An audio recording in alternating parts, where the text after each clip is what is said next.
CBS News has hired Mick Mulvaney as a paid on-air contributor. Now, let's just, look at who this guy is. He was a far-right congressman from South Carolina from 2011 to 2017. He was a member of the so-called Freedom Caucus. In other words, taking tips from, at the very least, the right-wing Koch network and all the various, nonprofits and billionaires associated with that. So Trump put him in as director of the Office of Management and Budget. And as the director of the Office of Management and Budget, he reached out and took over, became the acting director of the Consumer Financial Protection Bureau. This is the organization that when the banks crashed the economy in 2008 and in 2009 when President Obama came into office, he helped Congress create this agency that Elizabeth Warren had championed for years. The Consumer Financial Protection Agency, to protect us from predatory banks. I mean, you could argue that it was it was like this was the response to the banksters walking off with over $1 trillion in money, and then they got bailed out by our government. I thought they should go to prison. Most Americans, I think, thought they should go to prison. I think, President Obama and obviously President Bush didn't agree with that. But this was a good step. The Consumer Financial Protection Bureau, they've already recovered over $11 billion in money that has been stolen from over 27 million American consumers by large banks. So Mick Mulvaney takes this thing over, and what does he do? He zeroes out its budget and tries to just end it altogether. It kind of limped through, but without a budget, it's tough to even pay your employees. He also, on January 2nd of 2019, he also took the job of chief of staff to Donald Trump in the White House. And there, his main job, apparently, at that time, was setting up a back channel basically to pressure President Zelensky of Ukraine to dig up dirt on Joe Biden and his son Hunter. This was Mick Mulvaney's project. He was the director of the OMB, and it was the OMB that came out and withheld $400 million. The Office of Management and Budget withheld that $400 million worth of military aid to Ukraine while Trump was trying to blackmail or bribe or extort or whatever the proper legal term is, Zelensky, to come up with something on his opponent. This is, and then he doubled down on this. Mick Mulvaney did. In May of 2019, he organized the Three Amigos. Remember the Three Amigos?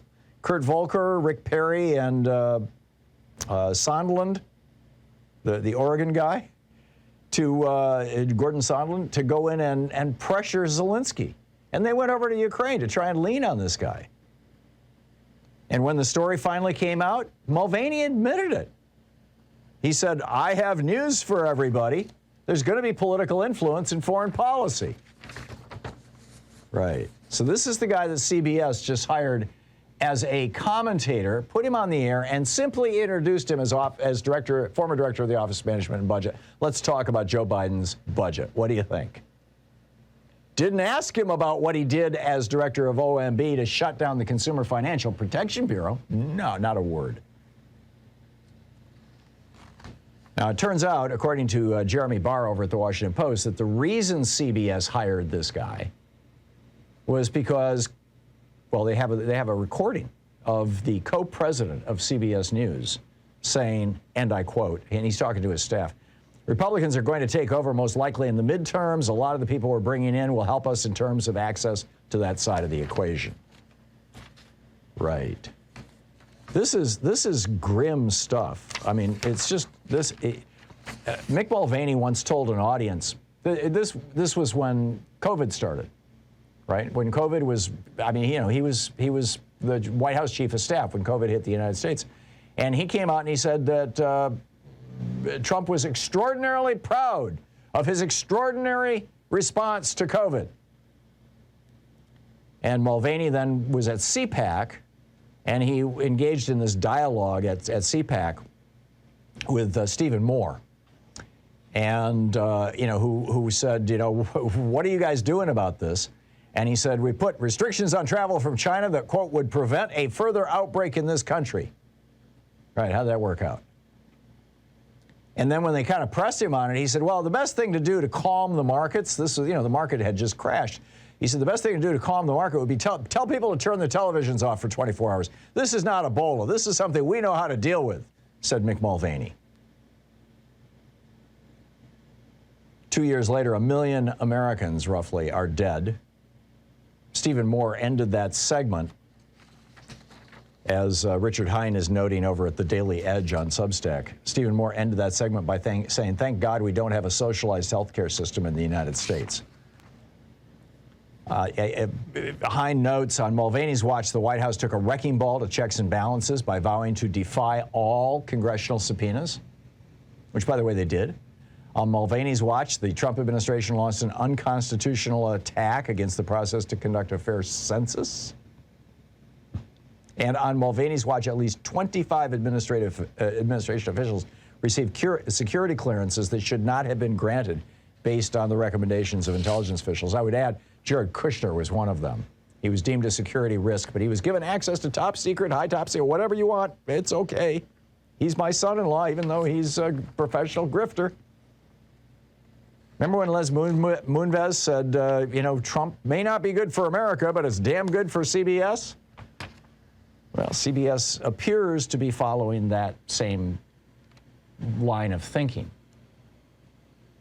So the question is, how do we get some kind of rational news in America? Do we have to put a warning label on Republicans when they come on TV? Last Sunday, several of the networks carried nothing but Republicans on some of their Sunday shows. There were a number of programs and people calling them out on this. Are we watching the reconsolidation of the right in American media? I think so. And I think it's a bad sign for American democracy. And I'll tell you, democracy generally, Tunisia bit the dust yesterday, and France is getting close. I'll tell you about that after the break. Stick around. We'll be right back.